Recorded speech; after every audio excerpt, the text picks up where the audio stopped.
राहत इंदौरी साहब का शेर आपने बताया। आता हूँ बिलाल जी साहब जी जी। आपके पास। बिलाल साहब, मैं सोच रहा हूँ कि थोड़ी सी इस शायरी का थोड़ा सा मैं एक अपनी ओर से भी कुछ कह दूं। अनिल जी ने कहा है तो फिर अगले प्रश्न पे आ जाता हूं मैं। जमाना कैसा है साहब, एक मेरी छोटी सी नज्म है। गिरफ्तार हो चुके हैं सारे दानिशमंद, बस हवाओं की गिरफ्तारी बाकी। छान रहे हैं घरों के दालान और छतें, बस परिंदों की गिरफ्तारी बाकी है। शहंशाह के घुड़सवार हर चौराहे पर हैं, किसी पीर की गिरफ्तारी बाकी है। सल्तनत से कौन पूछेगा सवाल, अब इन सवालों की गिरफ्तारी बाकी है। और अंत में, हुक्मरानों ने खरीद लिए हैं सारे जहां, हुक्मरानों ने खरीद लिए हैं सारे जहां, बस अब खुदा की गिरफ्तारी बाकी है। वाह, क्या बात है, क्या बात है, बहुत गजब है दिनेश जी, आप तो कमाल करते हैं। बहुत बढ़िया। और धन्यवाद। दिनेश जी, आपने जिस जिस जिस खूबसूरत गजल से अपने दर्शकों का मनोरंजन किया या उस पीड़ा को रखा जो देश में मौजूद है, इसके पैरेलल एक और मैं शेर यहाँ रखना चाहूँगा कि जिनमें आ जाते हैं अंदाज़े खुदाई पैदा, हमने देखा है वो बुत तोड़ दिए जाते हैं। क्या बात तो ये सच्चाई है कि आप अपने अहंकार से बचना चाहिए, इंसान को इंसान ही रहना चाहिए। और ये क्योंकि पूरी डिबेट दो थॉट्स पे रही, हिंदुत्व और सत्ता की लालसा। सर जब राम माधव जो आज मेरा टाइटल भी पोएटिक है सर। साहिब तेरे हाथों से वक्त फिसला जा रहा है और तू अभी भी सिंहासन के लिए मचला जा रहा है। यही मेरा तो क्या कहते हैं कि टाइटल भी आज पोएटिक है सर आज। जी बिल्कुल बहुत खूबसूरत टाइटल है।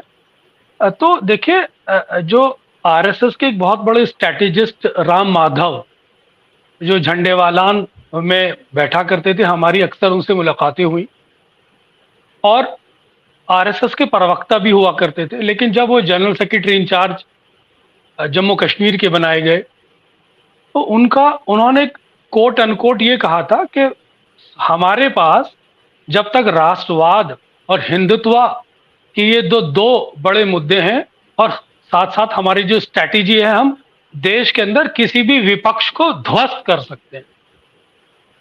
तो ये राष्ट्रवाद और हिंदुत्व के जो प्लैंक पर खेलने की जो भारतीय जनता पार्टी की परिपाटी रही है, उससे सभी लोग परिचित हैं। लेकिन यहाँ पर यह समझने की जरूरत है, मैं एक पत्रकारिता के छात्र होने के नाते मैं अपना व्यक्तिगत ऑब्जर्वेशन यहाँ रखना चाहूँगा और इस ऑब्जर्वेशन को एज ए अथॉरिटेरियन नहीं बल्कि एक छात्र होने के नाते रखना चाहूँगा। हिंदुत्व का जो तस्वुर है उसको यहाँ समझने की ज़रूरत है। देखिए, बेसिकली हिंदू अपने आप में नाउन है और हिंदुत्व वर्ब है और हिंदू होने का भाव ही हिंदुत्व है। ये बहुत सरल शब्दों में इसको मैं कोशिश करा परिभाषित होने की, ताकि दर्शक हम इस बात को समझ सकें। राजा राम मोहन राय जो बहुत बड़े रिफॉर्मर गुजरे, जिन्होंने हिंदू धर्म के अंदर जो कुरीतियां थी जो एक धार्मिक रूप ले चुकी थी, जैसे सती प्रथा थी, बाल विवाह प्रथा थी और लड़कियों को शिक्षा से दूर रखने की प्रथा थी, ब्राह्मणवाद था, ये वो कुरीतियां थी जिसको समाज ने धार्मिक मान्यताओं के रूप में परंपरा दे दी थी। राजा राम मोहन राय ने का जो रिफॉर्म है वो इसी के विरुद्ध था।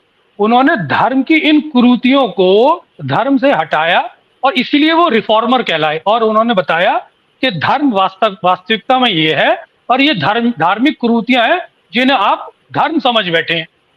तो इस भेदभाव को उन्होंने दूर किया। संघ पर अब आते हैं।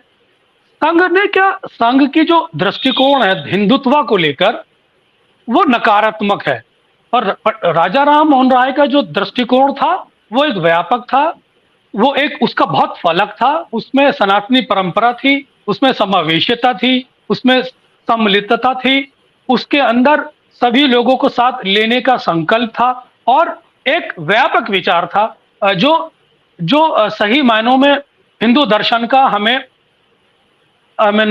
एक आईना पेश करता है। हुआ क्या है, इस भारतीय राजनीति के अंदर संघ ने एक तो धार्मिक जो इंस्टीट्यूशन है उनको हाईजैक किया और उन इंस्टीट्यूशन को माइनॉरिटी के खिलाफ खड़ा करके एक भाव दिया और उन्होंने उस हिंदुत्व को माइनॉरिटी के खिलाफ जब खड़ा किया उसको हिंदुत्व का प्राइड माना और उस हिंदुत्व को प्राइड मान के उसे राष्ट्रवाद से जोड़ दिया। तो हिंदुत्व का प्राइड कभी, हिंदुत्व को आप नेगेटिव डिफाइन जो करने की कोशिश की गई राजनीति में राजनीतिक लाभ के लिए, यह बहुत बड़ा ड्रॉबैक हुआ जिसने हिंदुत्व के जो ओरिजिनल थॉट है उसका नुकसान पहुंचाया। अब रहा राष्ट्रवाद का सवाल। राष्ट्रवाद क्या है ये सब लोग जानते हैं, वो कितना खोखला है और किस तरह से उसकी धज्जियां उड़ गई हैं। हिंदुत्व का जो मौजूदा परसेप्शन है, आपने देखा कर्नाटक में किस तरह से मिसफायर हुआ और आपने ये भी देखा होगा कि हिंदुत्व की जो इंटरनल कॉन्ट्रडिक्शंस हैं जिसमें आरएसएस सनातनी व्यवस्था को एक राष्ट्रीय धर्म से लाके जोड़ती है, तो हिंदुत्व की इंटरनल जो कॉन्ट्रडिक्शंस हैं, वर्ण व्यवस्था, उस पर एक प्रेशर मेंटेन होता है, उसमें जातियां मुखर हो जाती हैं। तो वो ये सोचती है कि ब्राह्मणवाद को स्थापित करने की कोशिश की जा रही है, जिसके चलते आपने देखा होगा समय समय पर रामचरितमानस जैसी कृतियों को भी जलाया जाता है और ये काम हिंदुत्व की जातियां करती हैं। तो इस तरह से तो ये बैकफायर कर रहा है और जिस तरह से बजरंग बली को के मुद्दे को कर्नाटक के अंदर मोदी जी ने उठाने की कोशिश की थी, वो कनेक्ट नहीं किया हुआ था, वो इस तरह से मिसफायर हो रहा है। तो ये दो इशू हैं जिसको मैं रखना चाह रहा हूं। और एक कहावत है कि हुजूर बहुत देर कर दी हुजूर आते आते। आरएसएस आज 9 साल बाद इस चीज को रियलाइज कर रही है। आरएसएस के बारे में तो ये कहा जाता है कि उनका हर क्षेत्र में, हर शहर में, हर जिले में संगठन है। भाई आपके पास फीडबैक क्या मिल रहा था फिर आपको? पूरे 9 साल में आज आपको फीडबैक मिला? आप सिर्फ मोदी जी को सत्ता के लिए इस्तेमाल कर रहे थे। आप पर्सनैलिटी कल्ट के माध्यम से पॉलिटिक्स कर रहे थे। उसी पर्सनैलिटी कल्ट के माध्यम से आप उत्तर प्रदेश में भी पॉलिटिक्स करना चाहते हैं। उसी पर्सनैलिटी कल्ट के माध्यम से आपने लाल कृष्ण आडवाणी के माध्यम से भी पॉलिटिक्स करी। तो एक तो आप कहते हैं कि संगठन महत्वपूर्ण है, दूसरी तरफ व्यवहारिकता में आप पर्सनैलिटी कल्ट के माध्यम से पॉलिटिक्स करना चाह रहे हैं। तो ये भी कॉन्ट्रडिक्शंस है। इन कॉन्ट्रडिक्शंस को भी जनता समझ रही है। तो कुल मिलाकर जो मौजूदा परिस्थितियां हैं, इसमें सत्ता से यही अपेक्षा की जाती है, जिन वादों को आपने जनता से किया है, जो ख्वाब आपने दिखाए हैं, जिन सुनहरे सब्ज बाग आपने दिखा के सत्ता हासिल की है, उसकी डिलीवरी की है नहीं की। आप सत्ता से लोग ये अपेक्षा करते हैं कि 9 साल में आपने गरीबों का स्तर कितना उठाया, आपने जीडीपी को किस स्तर पे लाके खड़ा किया, आपने देश के अंदर कितना इन्वेस्टमेंट लाके खड़ा किया, आपने देश की अर्थव्यवस्था को किस स्तर पे लाके आपने मेंटेन किया। अब बात कही जाती है कि 5वीं बड़ी अर्थव्यवस्था बन गई है, इसको भी एक मिसकंसेप्ट के फॉर्म में रखा जा रहा है। भाई 5वीं अर्थव्यवस्था कंजम्पशन के अकॉर्डिंग बनी है, प्रोग्रेस के अकॉर्डिंग नहीं बनी है। क्योंकि आप बड़े देश हैं, बड़ा कंट्री है या पॉपुलेशन ज्यादा है, तो आपका कंजम्पशन ज्यादा है, इसलिए 5वीं बड़ी अर्थव्यवस्था है। ग्रोथ रेट के एतबार से 5वीं अर्थव्यवस्था नहीं है। तो इसका परसेप्शन भी गलत एक्सप्लेन किया जा रहा है। तो कुल मिलाकर जब तक आप जनता के सरोकार की बातें नहीं करेंगे, जनहित की बातें नहीं करेंगे, सामाजिक सरोकार की बात नहीं करेंगे, और तब तक आपको जनता किसी भी तरह कोई स्पेस नहीं देगी।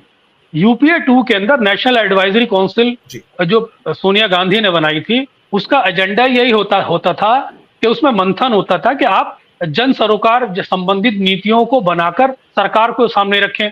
उसी का ही एक बेबी था मनरेगा, उसी का ही एक बेबी था राइट टू इंफॉर्मेशन बिल, उसी का ही बेबी था कि आप स्वास्थ्य और शिक्षा के अंदर देश के अपलिफ्टमेंट कैसे करें।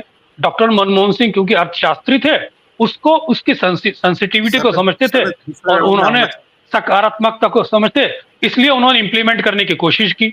लेकिन जब तक आप जन नीतियों को, सामाजिक नीतियों को इंप्लीमेंट नहीं करेंगे तो ये बाउंस बैक होंगी। जी, मैं दूसरे चक्र में आता हूँ, उत्तर बहुत छोटे रख